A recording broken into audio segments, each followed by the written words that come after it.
Namaste everybody, thank you for joining. My name is Lydia. If you're new to my channel, welcome. And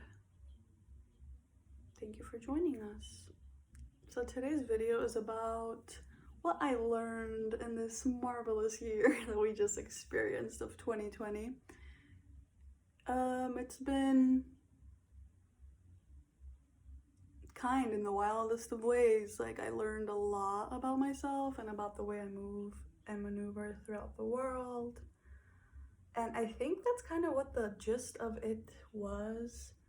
Not on a global scale and not on a socioeconomic scale or a political scale, but in a spiritual way. I feel like that's what it all was about knocking down our walls and who we created or believed ourselves to be, and why that wasn't serving us or why that was inauthentic in a way. And I think some people are still living through that. We all are. We're all shedding, we're all growing. But I just wanted to come here and tell you about what I learned, what I think is important in my state of reflection and acceptance, acknowledgement. And maybe you resonate with some of the things that I'm talking about or I've learned, or maybe this causes you to reflect on what the year has been teaching you. So let's get into it with number one, which is the balance and the art of giving and taking. So this is a common theme amongst relationships, whether you're dating someone or you're getting to know someone, or friendships, or even jobs, okay? People know and feel when you are giving. They can act dumb, but they know. They know that you're giving continuously and sometimes all that you have. So just because you keep giving and you say, I'll give more, I'll show up more, I'll put in more effort, I'll put in more work, that doesn't mean that they're gonna give to you back more at all. You know what I'm saying? Like, an example is your friend never texts you, so you're always texting them, hey, let's do this, hey, let's, plan this. But you never get that same energy from them. That's an example of when you're giving too much and they know you're giving, they just don't really care. And a great example that I lived through was in the beginning of the year, I was job hunting relentlessly. Like, I probably applied to about 25 jobs and I had about 3 interviews and none of them worked, and it was all for a reason. I was like actually in the wrong city, wrong location at the time. But basically, know when it's time to stop giving because you're not receiving anything in return. You know what I mean? Like, it's an empty investment. Notice that and walk away. Yeah. Number 2, I would say it's like about manifestation and knowing when to be in the masculine and knowing when to be in the feminine. So in the feminine, I was taught that that's how we manifest, that we receive in that state, that we dream in that state, that we, receive inspiration and creativity and stuff like that. And through the masculine energy, it's when we actually build and go for what we are envisioning, right? So it's like a good balance. But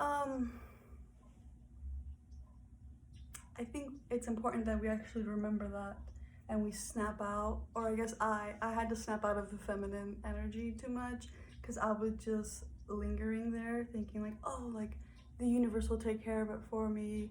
Like, I kind of got caught in that like cycle, which was like embarrassing. But nevertheless, I caught myself and I had to take ownership and responsibility that it was time to be a little bit in the masculine and put some of the ideas I had, to work.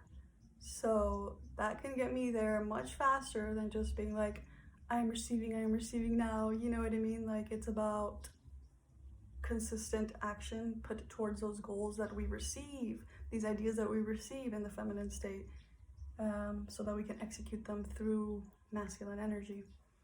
So that's another thing I learned. Let me move the camera. It's a little weird, isn't it? The lighting? No? Okay.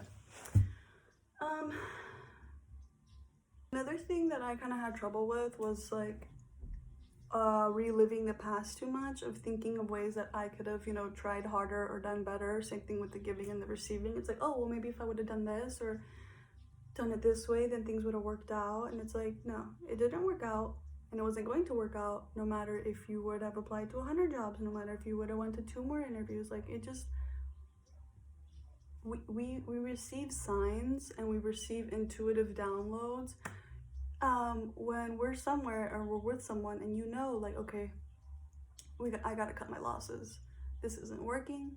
So like coming to acceptance and realization that things aren't meant for us. Just because we're there doesn't mean it's meant for us. Just because we're with someone doesn't mean that they're meant for us. So that is like being truthful to myself about what is for me and what isn't for me, and not trying to fix things that already happened. Just kind of focusing upon the future and what I can do and what I can build presently, currently. Yeah, so that's great too. Oh, so kind of tying in with that, this is like another thing I learned, is to take the hints, take the messages, take the red flags. There's been times when I pull up to interviews, I'm sitting in my car and I just know, I'm like, yeah, this isn't for me. Like, I get super nervous, which isn't really like me. I'm just kind of like calm and centered most of the time.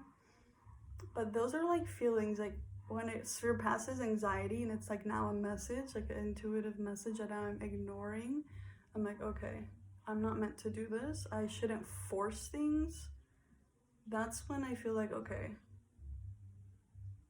something bigger is going on here.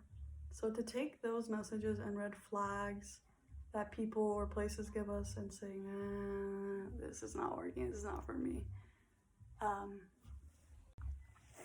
Sorry, I had to cut it because the sun was being intrusive and I did get a little nervous because I'm like calling myself out. I'm like, here is how I messed up this year. Click on my video, you know what I mean? I mean, that's how it feels. It feels like very vulnerable, but I guess that's fine. That was the idea of the video. The next thing I learned,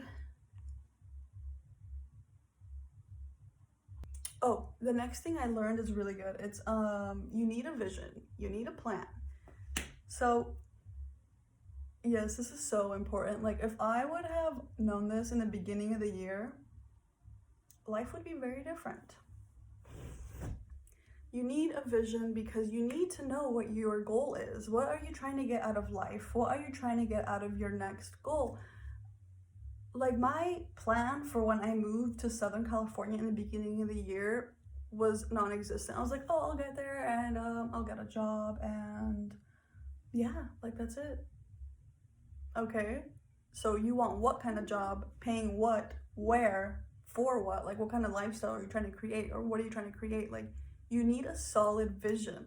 And then after you get that vision of what you want to create within your life, then ask yourself why.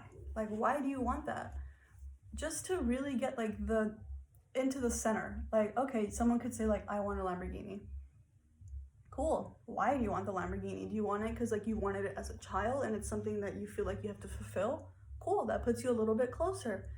But if you're like, I want a Lamborghini because my neighbor has a Rolls Royce and I just feel like then it's probably not something that you are gonna see through, because in a way it's irrelevant. It's like, who cares what the neighbor has? Like, just do you know what I mean? So I feel like having a plan and having a vision is number one. Like, this should be at the beginning of the video. This can take you so far. And then should I make this another one? Following up with this one, it's like having a plan that is realistic enough for you to execute, that has timelines, that has goals, like literally making a plan. It doesn't have to be intrinsically detailed, but you need to know how you're gonna achieve that. You know what I mean? And it needs to be realistic. How I was saying that I got caught up with like the feminine and the masculine balance earlier is like, okay, yes, I know what my end goal is, but what can I do now? And what can I do tomorrow and next week and next month to make this a reality? You know, what can I do that is like materialistically realistic? You know, I'm not gonna wake up and have like $1 million just because I manifested it. Like, yeah, you can manifest $1 million, but you also need to manifest the action and the like will to show up, the courage and the power to show up. you know? So I guess having like a detailed execution plan will get you there, will launch you there to that endpoint that you are seeking. Yes. I hope that what I'm saying is concise enough for you to like understand and follow. That's kind of the goal and premise of the video. So, oh, another one that I snapped into, that I remembered and realized earlier this month, is that we're very strong, capable souls. Like, we would never be dealt anything that we can't handle. But the other day, I was feeling like pretty defeated. I'm like, oh, how could this happen to me? How could I have let this happen? Like, you know, just victimhood. Yeah, I was just like, how could I have let this happen? And then I did the mirror gazing. I looked at myself to center myself. I was like, look, you've already lived through this, referring to karma. Like, you already knew that this was gonna happen. It's not a surprise. And you're strong enough because you've already lived through it. Like, I already got this in my DNA that I can surpass it. It's not that big a deal. If you want to make it a big deal so that you can procrastinate even more towards your goals, then just say that. But don't blame the outer circumstance. Like, I don't know, I believe in soul contracts, so it's like that thing was already written and destined to happen before you even incarnated. Like, it was already gonna happen. You are strong enough to go through it. And in a way, I'm sure that you kind of wanted it to happen so that you could level up, so that you could learn from it.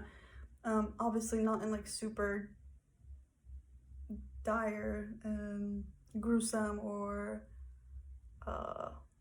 violent circumstances. That's a little different. But in my circumstance, it was just like emotional. I was like, oh, why did this happen? And I'm like, bro, who cares? Like, who cares why it happened? Like, I've been here before, and I'm gonna be in a different place now. So let's decide, do we want to feel sorry for ourselves, or do we want to go towards our goals?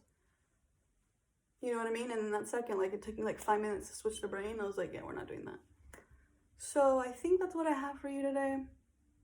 Just a quick little synopsis. Obviously, you know, as we live through these things throughout the months and throughout the weeks, they seem so dramatic. We're like, oh my God, like, I'll never make it out. No, I'm kidding. But yeah, it's just like they seem more important and prevalent as we're living through them. Of course, it's our reality.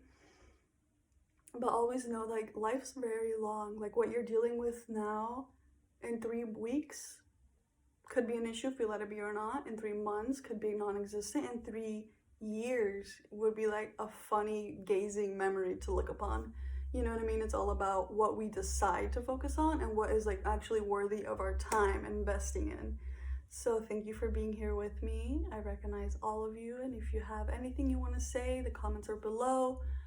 Thank you for following me, and I hope to see you in my next videos. Oh yeah, have a blessed start of the new year. Today I'm filming this on December 20th, and I hope to keep continuously uploading knowledge and talks and stuff. So thank you for being here. I appreciate you.